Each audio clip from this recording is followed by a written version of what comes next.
So we have yet more evidence of Trump's downward spiral into dementia, and frankly, he wants to drag the USA and the world down with him. Recently, he was posting this. You can see it says, "Medbed Hospitals, the New Era in Healthcare." Basically, this is all fake. It was an AI video. It's like 40-some seconds. It looks to be, a Fox News report, etc. But this, I guess, is all AI, be it AI Trump, AI Fox report, EI, fake technologies, right? All this stuff, medbed hospitals, a new era in healthcare.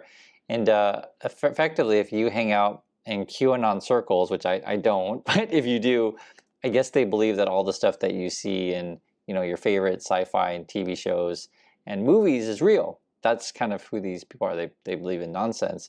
And then this kind of people also then believe all of the lies that Trump puts out there. This was the headline here then. Trump posts, then polls bizarre AI video promoting medbed conspiracy. I hadn't even heard of this conspiracy, guys. I don't hang out in the circles of the internet. The Verge actually explained it. That says, med beds, for those that avoid the more QAnon-y corners of the internet, are an imaginary medical device that can do everything from treat asthma to regrow missing limbs to cure cancer. So basically sci-fi. And it is a real problem when Trump, right, President of the United States, is tweeting out just basically lies nonstop. And some of these lies, be it these AI videos, as you guys know, they can look pretty convincing these days. It is a dangerous world out there. And, on top of that, when Trump believes, whatever lies that he sees and then reposts it, he also hangs out with Elon Musk, who has a history of posting a bunch of fake stuff also. And put these two together, what they want to do is basically fire as many people as they can in the government and replace it with AI. This was on Fox News. I mentioned it before. Just got to mention it again. Fox News AI newsletter, Trump Musk aim for dominance. Wow. It's like, it's so hard to keep a straight face when we talk about stuff because it's a combination of things. One, it's just completely bonkers that these, Musk, who's an addict, right, teams up with Trump, who's suffering from dementia. And basically the Trump dementia stuff, you have all of these Musk type characters who are just basically lusting for power and will lie to a gullible audience, be it, the Tesla fanboys who believe that you're all going to have 5 robots, humanoid robots, and you're going to have friends like R2-D2, and seriously, that's the crap that he says. Like when I even say it out loud, it just sounds so stupid. So Musk says all this crazy stuff, and he's like, an addict hanging out in his dorm room, that he just says that kind of stuff, and I guess people buy into it. And then he hangs out with Trump, who I guess supposedly now is believing anything and posting AI videos of technology that doesn't exist. and then their whole policy is to fire everyone and then replace you all with stuff that doesn't work. I mean, do you understand how crazy this stuff is? Now I have to explain and start the medbed thing first, because much of what's driving the markets in our economy is based on debt, who's fueling this AI economy that may or may not ever work. This is from the Wall Street Journal today. Debt is fueling the next wave of the AI boom. For reals, that's actually what we're talking about. And basically what it is, if you've been following the news lately, Trump and his buddies are trying to find a way to get their hands on TikTok, split that with China somehow. And then Oracle was a big part of this deal. Again, we're talking about TikTok. And then it turns out Oracle is making deals with OpenAI, and a lot of this is based on debt. And it's like crazy amounts of debt. Let me read a bit of this with you guys. It says here, first, OpenAI stuff. More recently, though, the ambitions of companies such as OpenAI are poised to take leverage, right, debt, leverage and mega contracts to a whole new level. Okay, great. OpenAI is laying the groundwork for a network of data centers that will cost at least $1 trillion over the next 5 years. And no one actually has this $1 trillion. You just borrow a bunch of money and get a bunch of people to sign on, and you have like these interweaving contracts based on debt. So, I borrow money to, buy this thing, I get investors and stuff like that, and the investors are gonna get debt to give into this thing. And then I'm gonna, make a promise that I'm gonna have something for someone else who also got debt. For real. As part of its push, the company signed a $300 billion 5-year contract this month, under which Oracle is set up AI computing infrastructure and lease it to OpenAI, right? And then you get to the Oracle stuff. So that's what I was saying. It's like everyone's borrowing money to get into contracts where other people are borrowing money. That's what it all boils down to. And listen to this. Analysts at KeyBank Capital Markets estimated in a recent note that Oracle would have to borrow $25 billion a year over the next 4 years. Again, I repeat, $25 billion a year in the next 4 years they got to borrow. And Oracle is already highly leveraged. The company had a long-term debt of about $82 billion at the end of August. That's a debt-to-equity ratio of 450%, okay? And then they give some comparisons. Google's debt-to-equity ratio is like 11%, Microsoft's at 33%. Generally, you don't want to be way over leveraged like Oracle, but this is the Trumpy world that we're in. And so, again, put it all together. Trump's tweeting out AI stuff, and that's kind of where the world is going. We're just selling lies to each other nonstop. Musk is like, oh, I'm all about lies. Trump's is about lies. Let's see if we can all make a bunch of money off lies. And then everyone's borrowing money to put into these ventures that don't work. Isn't this crazy? It's all a bubble. And we're all going to look back, 20 years from now, and it's like, how could we not see this crazy bubble? I'll say this. Some people did see it. The same people, some people did spot the housing crisis, 08, great financial crisis, right? Or some people did spot the bubble of the dot-com. And I mean, it doesn't take that, it's not that difficult to spot the AI bubble happening at the moment because it uses a whole bunch of energy, water that actual people need.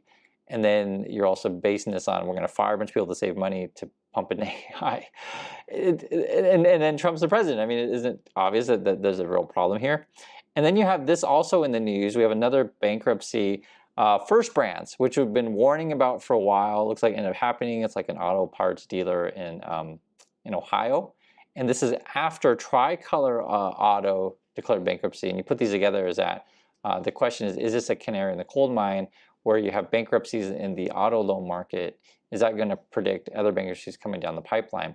Now, the auto loan one's interesting because I think there's a combination of problems here. One is there's a shadow market in USA, be it various people who are putting out loans to other people who may not have credit histories or may not be on the up and up. I'll just be frank with you guys. And there's like 100,000 of these bad loans. There's something out there.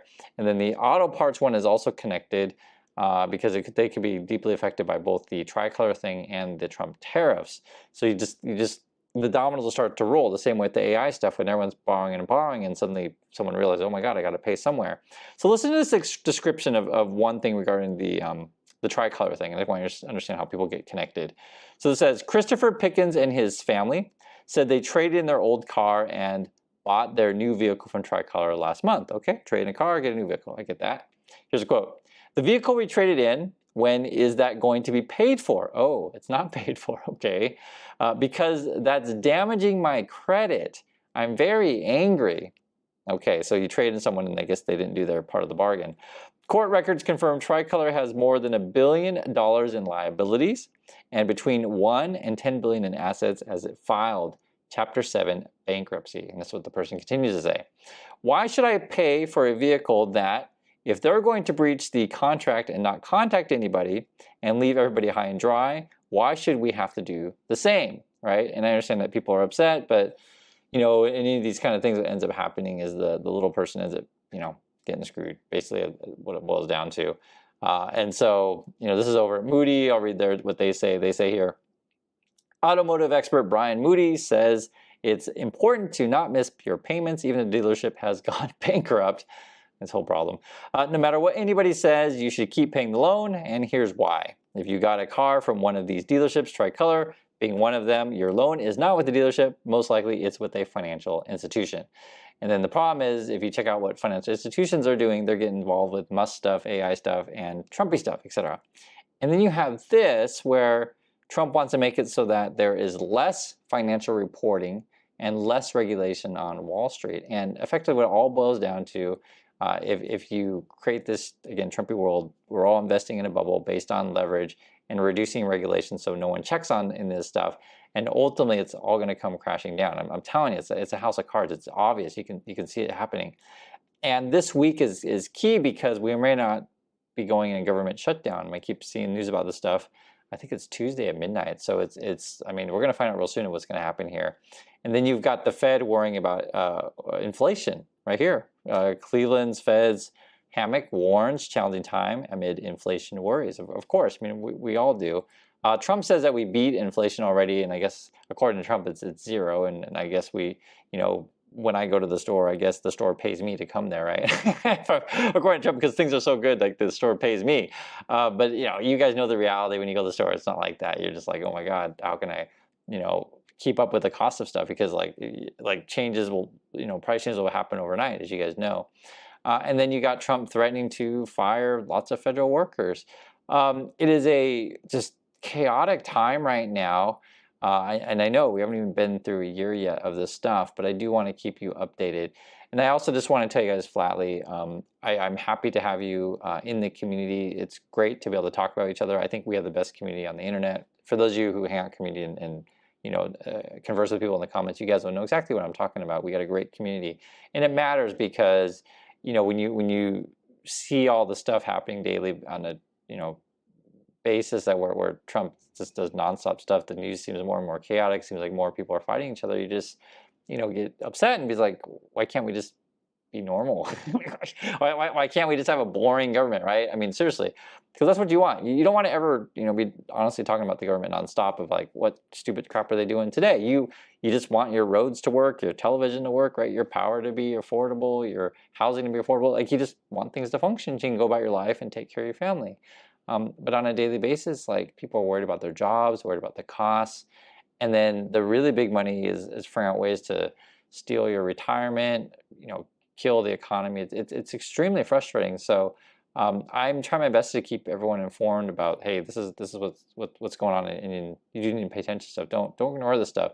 The same way that one guy got screwed, say, with the auto dealership thing. I mean, that's why we want to track this thing as a whole, because you want a system that is fair for everyone, not just a system that's built to benefit people like Elon Musk. So that's my thoughts on this stuff. Please be careful out there, and I'll catch you on the next video.